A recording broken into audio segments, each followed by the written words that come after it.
Kew to me is a magical place. My father left me a brochure on Kew dated 1928, and I think it's a wonderful way to view Kew from the past and present day. Kew has a very deep understanding of the symbiosis of plant and insect, and without the two, we wouldn't be here today. Kew is looking to the future. Scientists at Kew are always looking for answers to fight plant diseases which can affect things like food security. And I think that's a very important thing for them to do. And that's the reason I'm leaving a legacy. Our wedding at Kew was on a beautiful day like this in August. We did the ceremony first, of course, and had our photograph taken outside the Temperate House. We had a special cake which featured an allotment shed. The finale, someone throwing his hat in the air. We're leaving a legacy to Kew because I think the scientific work that Kew does behind the scenes, it's all part of work on combating climate change.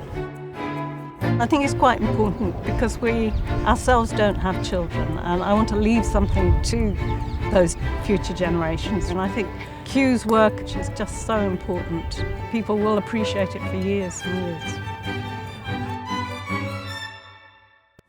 June was born in Ealing.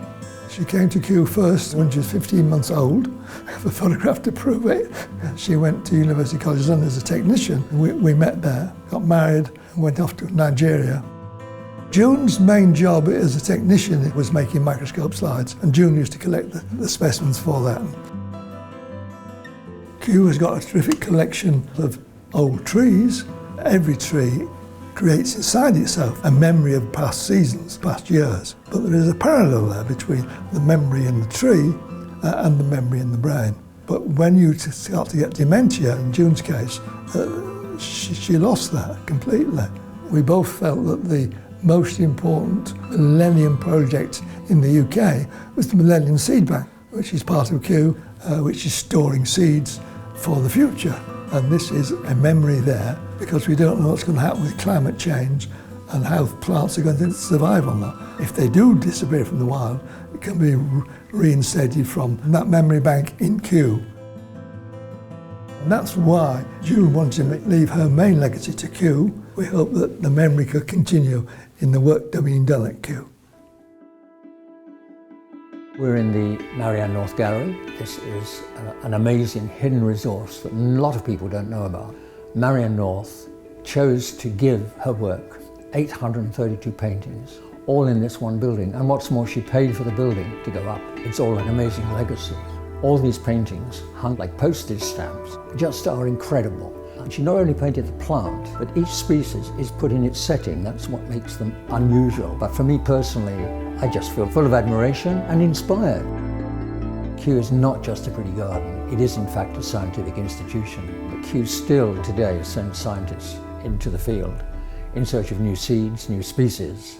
I decided some time ago to make a legacy to Kew. I'd like to think that Kew would use my legacy to send and support today's scientists who still go out in the field. I think that's very important work. I love Kew because it plays a large part in my memory of my childhood and my parents and coming here so often. But in those days it was but a penny or something to get in. It was marvellous to arrive here and to have this wonderful place. And the Palm House played a great part because it was wonderfully warm and exotic and damp. Just walking around, really enjoying everything. And you still saw things from a different viewpoint. The space, the air, the beauty of it all. Well, I am leaving a legacy to Kew, but I thought that it would be better to leave them to have a completely free hand and to do whatever they thought was going to be the best for Kew. So having played so many different parts in the theatre and television and so on, it's nice to think that now, by this little gift, that I'm playing my part in promoting something that I admire so much.